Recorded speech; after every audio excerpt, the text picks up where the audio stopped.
In this video, I will tell 3 real-life stories. The first story, when I was in 7th grade, 2 of my friends and I were staying over at my place on the basement floor. We had bought a toy doll for my younger brother who was around 7 years old at the time. After playing with it for a while, he got bored and threw it in the basement.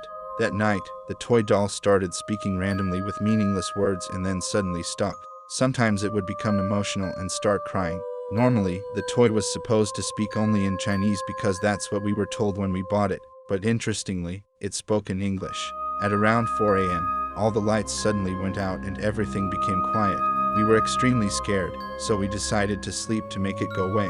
Just as we were about to fall asleep, I found the toy doll that was supposed to be in the basement sitting on the floor by the edge of my bed. I quickly put it back in the corner of the room and got back into bed. My friend and I looked at each other with fear in our eyes, closed our eyes and tried to sleep. Just then, the toy doll suddenly screamed angrily, and we jumped out of our beds. It kept shouting, "Play with me." My parents must have heard our screams, and they came to our room worriedly. We told them everything that we saw, heard, and experienced in detail. When my dad picked up the toy doll to remove its batteries, I saw him throw it away when he turned his back. He said the doll didn't have any batteries, but it kept shouting, "Play with me." My family took us to the church a few days later, and some priests visited our house. Later on, we moved out of that house completely, but my family never brought up that incident again. The second story. I was a first-year student at a university in the Philippines, and we were walking home late at night from campus with my friends.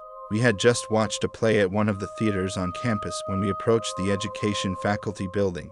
As I looked up at the sky, my gaze was drawn to a woman who threw herself off the top of the building and fell. I was frozen in shock where I stood, and my friends had not seen it as they were in the middle of a heated conversation. I immediately told my friends what I had seen and we ran to the front of the building to help the woman, but she was nowhere to be found when we got there.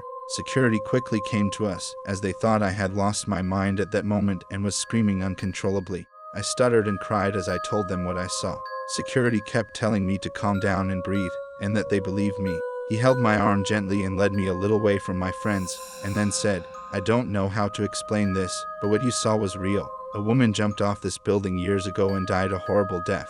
Since then, students and teachers have seen her ghost on the anniversary of her death."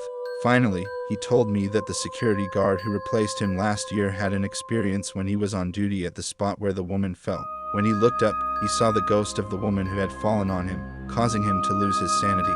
I had never seen it, but I had heard the stories from those who had. He then said to me, "Now you are one of those who have seen it." That day was the last time I saw that school.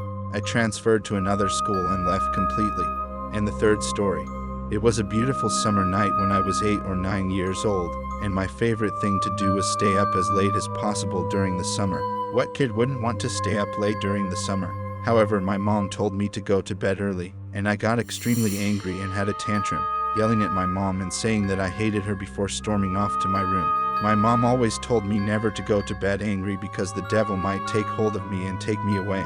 I slammed my bedroom door shut, turned off the lights, and lay down on my bed, fuming. I looked at the clock, and it was still early for a summer night, but it was already past midnight. I tried to fall asleep, but I couldn't because of my anger. I tossed and turned, going back and forth, and suddenly, someone knocked on my door, and it slowly opened and someone entered. I was filled with incredible fear, and I felt a chill run down my arms. But then I heard a voice that sounded like my brother's, calling me by the nickname my mom gave me. However, my anger hadn't subsided, and I told my brother to leave. He kept calling me, but I kept screaming at him to leave. It was as if he couldn't hear me and kept saying the same thing over and over again. I was so angry that I started yelling at him like crazy to get out of my room. My mom came running into the room, turned on the lights, and asked me why I was yelling. I got up from my bed, and I realized that my brother wasn't there. There was no one in the room except for my mom. She asked me what had happened, and I explained everything from the beginning. She became very concerned and with a trembling voice told me that my brother had fallen asleep in his own room and was still asleep.